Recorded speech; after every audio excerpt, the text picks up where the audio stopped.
Salut la gang! Frank Well avec vous aujourd'hui, actualité hockey. Toute une nouvelle dans le monde du hockey hier en fin de journée. Bergevin a fait toute une signature. Oui, on peut dire que Gallagher est définitivement à Montréal pour toujours, en fait, forever. C'est un beau feu d'artifice. Écoutez, c'est extraordinaire, là. C'est une très très belle nouvelle.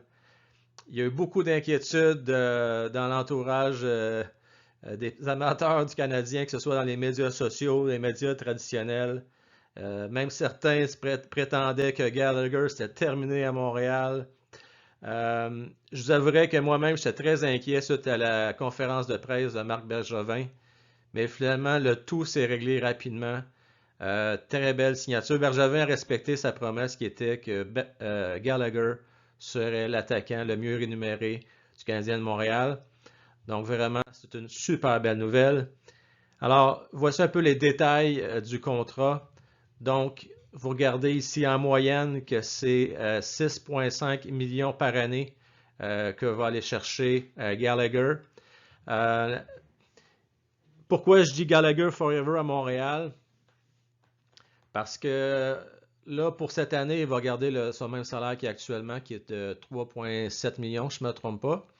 À partir des années prochaines, ben, si on regarde Gallagher qui est actuellement à son prime, il ne veut pas partir probablement de 2024-25, il va commencer à être sur le déclin. Il n'y a pas une équipe qui va aller chercher un Gallagher rendu à 31-32 à 9 millions par année.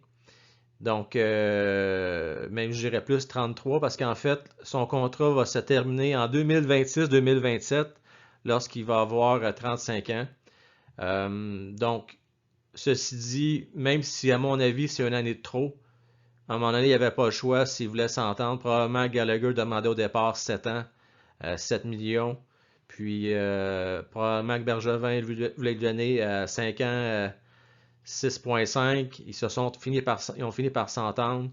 Donc 6 ans, 6,5, c'est excellent. Pour vrai, à un moment donné, il faut donner un peu, comme je l'avais dit, il fallait surpayer pour le garder. C'est ce qu'ils ont fait. Je pense que les Canadiens l'ont surpayé en lui donnant une année supplémentaire. Donc, encore une fois, super belle signature. Un petit peu un retour sur ses statistiques. En fait, la meilleure saison de Gallagher a été celle de 2017-2018, qui a fait en fait 54 points dans cette saison-là et 31 buts tout de même. Hein? Puis même chose pour la saison 2018-2019, où il a également fait 33 buts et 52 points. Deux très bonnes saisons. 2019-2020, comme vous savez, il y a eu ses blessures. La saison a été recourtée. Probablement que ça serait dirigé également pour une saison 30 buts s'il n'aurait pas été blessé. Donc, franchement, on s'entend, certains vont regarder ses statistiques et vont dire wow, 6,5 millions pour un joueur de 50 points par année. C'est tout ce qu'amène Brendan Gallagher, son dynamisme, le cœur au ventre. Faites-vous juste penser à l'avant-dernier match contre les Flyers quand il y avait la mâchoire fracturée. Ça a l'air que c'est excessivement douloureux comme fracture. Puis qui se faisait aller à la gueule pareil, tellement que Vigneault mettait en doute sa blessure parce qu'il disait pour un gars qui a la mâchoire fracturée, il parle pas mal. Il a parlé pendant 10 minutes pendant la fin du match.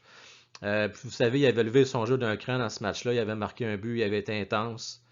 Donc, écoutez, c'est le genre de gars qu'on veut avoir. Si on regarde dans les séries, il fait environ 0,5 points par match, ce qui est très acceptable là, en termes de performance. C'est sûr que vous regardez là, sur les 3, 6, 8 ans qu'il était à Montréal, il a fait les séries juste 5 fois.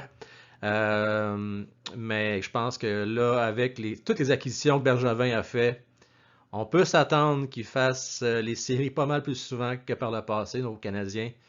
Donc, c'est excellent. Moi, je vais revenir avec une prochaine capsule avec le bilan de Marc Bergevin jusqu'à date et pourquoi qu'il est de loin. Je dis bien de loin. Le GM qui s'est le plus démarqué, qui a le plus bougé dans cette entre-saison. Donc, je vous reviens là-dessus. Encore une fois, merci beaucoup de votre écoute. Comme je vous dis souvent, depuis une semaine que j'ai débuté cette aventure-là, ce n'est qu'un début. Merci d'être là. Parlez-en à vos amis si vous appréciez. N'oubliez pas de cliquer sur le thumbs up ou de vous abonner.